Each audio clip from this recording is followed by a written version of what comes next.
Bless up, bless up.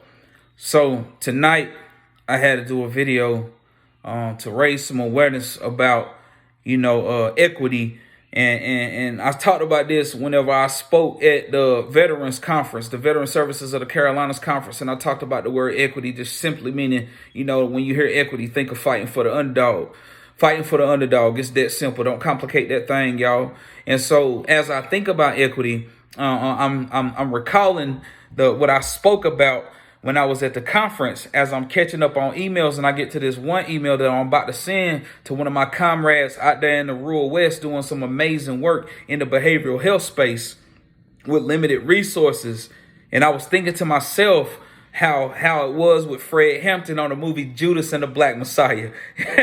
You remember when Fred Hampton had the Rainbow Coalition, and he was fighting for any people that was being oppressed, trying to improve the outcomes for the people, increasing the access to the resources for the people, no matter what the skin color is. And see, equity ain't just about no skin tone, you dig? And so as I think about, connecting with my folks from the rural areas, connecting with my folks in the areas that don't have as many resources, that come from poverty, you know what I'm saying, and things like that, you feel me, that I can relate to. I remember how it was with Fred Hampton, and I got much love and respect for Fred Hampton. And as I'm thinking about this, I want to give y'all a clear example of how your boy has had to be a voice for folks that's coming from the rural, and will continue to do so. And will continue to do so because the Spirit of the Lord is on me. Yeah, to bring good news to the poor. Don't get me going there now. This ain't a sermon, but let me talk to you real quick. Asheville, North Carolina, Buncombe County is a place that's known for recovery. We are known as a place for healing, where people come, start their life over, you know what I'm saying, get clean, put some weight on, get a trade, start a business, buy a house, start the life over, you know what I'm saying, might have to relocate. This has been a place where a lot of people from outside the state has moved here to this area, started their life over, opened up treatment centers, all kind of stuff, halfway houses. More power to them. You feel me? Much love and respect for them, especially those that I'm partnering with on the regular. People from outside the state, because they know this area is an area for healing. We have the resources. This is a recovery-friendly place.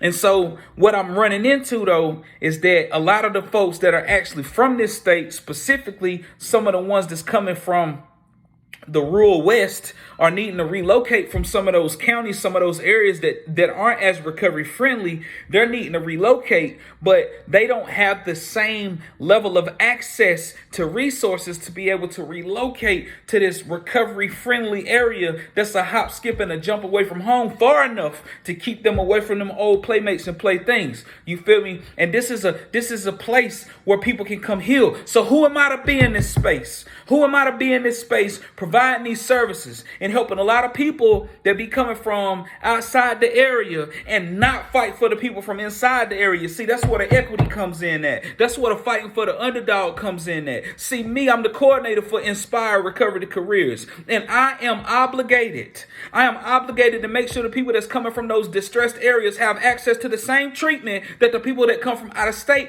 get to go to. If they can't get to the ones that are more fancier, where you got to have insurance and stuff, then what can I help them get to? Because I want them to live.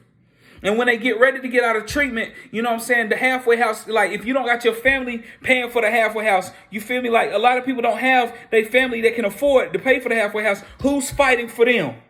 Who's fighting for resources for them? What Doc Holliday say?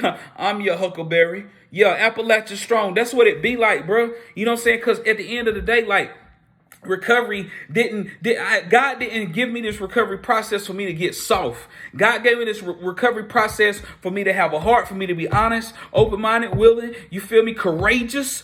That part, to be courageous enough. God, take my will in my life, guide me in my recovery, show me how to live. God, I offer myself to thee to build with me and to do with me as thou wilt. Relieve me of the bondage of self. And the bondage of self, a part of getting outside of the bondage of self is to stop just focusing on me and to focus on helping somebody else. And sometimes helping somebody else looks like advocacy. Sometimes helping somebody else looks like hurting somebody's feelings. Sometimes helping somebody else looks like saying what everybody else in the room scared to say. But I'm going to be the one to say it because I done been to hell already. I done seen the darkest times already. So I'm not going to sit here and be scared to be a voice for the people. And recovery should not be limited just for the people that's got money. It's not like that. And it's not going to be like that as long as I'm around. You feel me? Because at the end of the day, there are resources that we can be getting, but we're going to have to partner with purpose. We're going to have to collaborate. We're going to have to be a voice for our people. We're going to have to be a voice for the people that's from here as well. That part. Y'all said it. And I can't be the only one. Y'all got to start speaking up as well.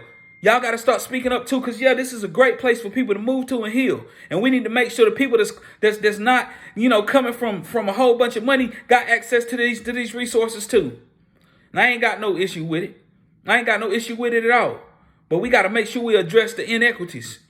And like I told y'all before, equity, don't let the word get complicated. It simply means fighting for the underdog. So if I got somebody getting out of ADAC that's coming from Graham County and they ain't got no money and they can't get into an Oxford house because there ain't no beds open and they got to go somewhere else, then I'm obligated to come up with some bread to try to help them. Period. Find it. That's how I feel. Like if we really, really care about substance use disorder and the after effects that it's having on whatever, the economy, your family, your friends, if you really care, you're going to have to open your mouth. It's time, y'all. You got to speak up, be lions. You know what I'm saying? The disease of addiction is killing people. And we got to make sure that people got access to the resources. Sometimes you got to step on people's toes to improve access. And if I got to be the disruptor all the time, then so be it. May the prayer warriors that are interceding for me continue to go all the way in and fight them battles for me while I'm on the front lines. My name is Change Agent Cooper, and I'm not the answer, but I'm for damn sure the alternative.